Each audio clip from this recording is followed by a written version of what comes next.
أعوذ بالله من الشيطان الرجيم. بسم الله الرحمن الرحيم. الحمد لله وكفى والسلام على عباده الذين اصطفى اما بعد.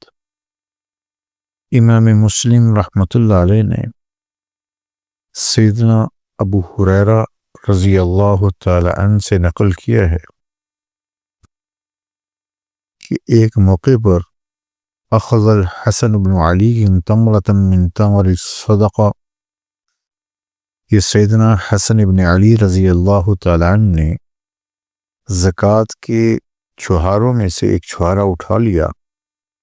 فجعلها فی فیہ، اور اس کو اپنے منہ میں ڈال دیا۔ بچے تھے، فقال رسول اللہ صلی اللہ تعالی علیہ وسلم کخ کخ، اخ اخ،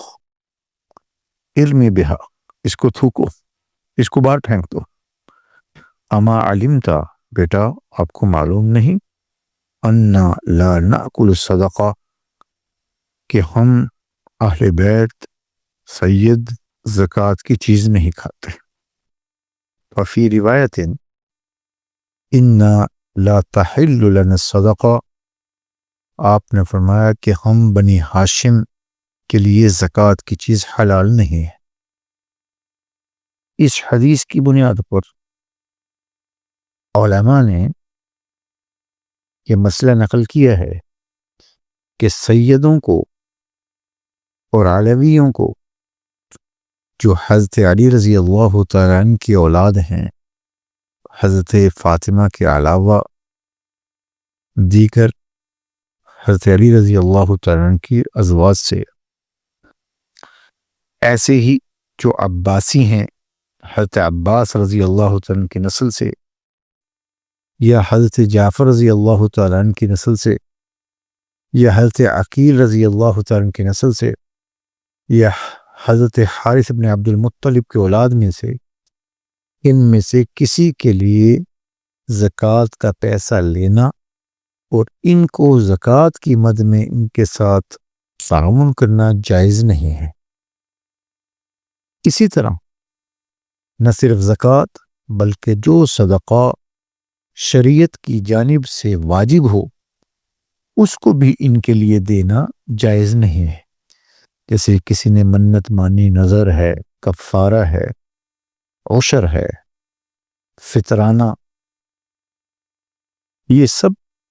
ان کے لیے لینا اور ان کو دینا جائز نہیں۔ اسی طریقے سے زکوٰۃ کے مسائل میں یہ بھی بات ذہن میں رہے کہ زکوٰۃ کا پیسہ کسی کافر کو نہیں دیا جا سکتا، اور قرآن پاک میں اللہ نے زکوٰۃ کے جو مصارف بیان کیے ہیں ان سب میں جو چیز قدر مشترک ہے وہ یہ کہ زکوٰۃ کا پیسہ کسی مستحق کو دیا جائے۔ کب زکوٰۃ ادا ہوگی؟